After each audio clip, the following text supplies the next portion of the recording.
প্রতিবেশীর সাথে সম্পর্ক না থাকলে আপনারা যদি ভালো না থাকেন, আমরা যদি ভালো না থাকি, আপনারাও ভালো থাকবেন না।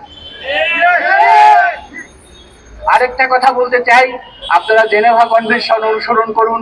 সারা পৃথিবী জেনেভা কনভেনশন অনুসরণ করে, আমরাও জেনেভা কনভেনশনে সই করেছি, আপনারাও জেনেভা কনভেনশনে স্বাক্ষর করেছেন।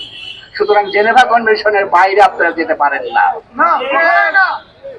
আমরা সম্প্রতি গণ অভ্যুত্থানের মাধ্যমে আমরা একটা নতুন বাংলাদেশ পেয়েছি। গণ অভ্যুত্থানের 3টি পর্যায় থাকে। একটি হলো রেজিম চেঞ্জ, আমরা রেজিম চেঞ্জ করেছি। তার পরবর্তী পর্যায়টা হচ্ছে সংস্কার, সরকারকে সংহতকরণ। তার পরবর্তী পর্যায় হচ্ছে গণতন্ত্রের উত্তরণ। এই যে দ্বিতীয় পর্যায়, এই দ্বিতীয় পর্যায়ে আমরা আছি। এই পর্যায়টা কিন্তু রিস্কি। আমরা সবাই সচেতন থাকবো।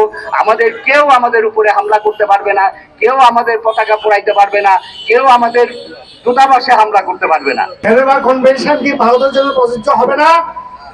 ভারত যদি এই কাজটা করে, ভারতের বিরুদ্ধে তো পৃথিবীর অন্যান্য দেশও তো এই কাজটা করতে পারে। ভারতের বিরুদ্ধে যে কানাডার যে দ্বন্দ্ব শুরু হয়েছে, এটা কি জন্য? কানাডার যে নাগরিককে তোমরা কিডন্যাপ করে নিয়ে যাবা, এবং যুক্তরাষ্ট্রের মধ্যে এটা হয়েছে। আমাদের দেশ বাংলাদেশ সব সময় সাম্প্রদায়িক শান্তিপূর্ণ দেশ। এই দেশে হিন্দু, মুসলমান, বৌদ্ধ, খ্রিস্টান সবসময় শান্তিপূর্ণ বসবাস করে আসছে।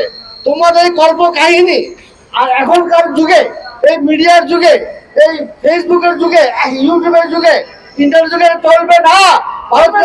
ভারত বুঝতে পারছি না। তোমরা তো বাংলাদেশের তো সম্পর্ক করছো না ব্যক্তির সাথে, দলের সাথে। সম্পর্ক হবে দেশ টু দেশ, কান্ট্রি টু কান্ট্রি, জনগণ থেকে জনগণ, পিপল টু পিপল। তোমরা বুঝতেছো না। তোমাদের ভারতের যে দক্ষিণ ব্লক, যে পড়ার সমুদ্র থেকে, তাতে কি অন্ধ? ভারত এমন একটা দেশ, তার প্রতিবেশী কারোর সাথেই তার সব সম্পর্ক নাই।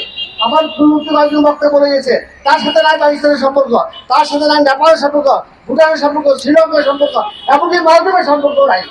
আমাদের সাথে আসতেছে, তোমরা গায়ে পড়ে কেউ ধরে আসতেছো। আমি এই দেশে তো হিন্দু, মুসলমান, বৌদ্ধ সবাই আমরা শান্তিতে আছি। এই শান্তি তোমাদের সহ্য হয় না? এই সহ্য হওয়া উচিত। ভারত তার নিজের ডিপ্লোমেসি করা গিয়েছে। আর আমি একটা বলে শেষ করি, জুলাইয়ের গণ অভ্যুত্থান এটা ফরাসি বিপ্লবের মতনই। ফরাসি বিপ্লব যখন পৃথিবীতে গণতন্ত্র এনেছিল, আমাদের জুলাই রেভলিউশন সারা পৃথিবীর একদিন বাক স্বাধীনতা, ভোটের স্বাধীনতা, মানুষের মানবাধিকার, সমস্ত অধিকারগুলো সুপ্রতিষ্ঠিত করবে। মানুষের মৌলিক অধিকার সুপ্রতিষ্ঠিত করবে। এটা ভারতের ইন্টেলেকচুয়াল, ভারতের মিডিয়া, ভারতের রাজনীতিবিদ এবং ভারতের ডিপ্লোমেটরা যদি না বুঝে, তাহলে আহম্মক হয়ে আছে। কর্মচারী সংযুক্ত পরিষদ ভারতের আগ্রাসনের বিরুদ্ধে প্রতিবাদ জানাবেন। আগ্রাসনের প্রতিবাদে যারা আমন্ত্রিত উপস্থিত আছেন, সকলকে আহ্বান জানাবো। ইনশাআল্লাহ আমরা ভারতীয় আগ্রাসনের বিরুদ্ধে প্রত্যেকটি বাংলাদেশের পথে ঘাটে প্রান্তরে আমরা প্রতিবাদ জানাবো।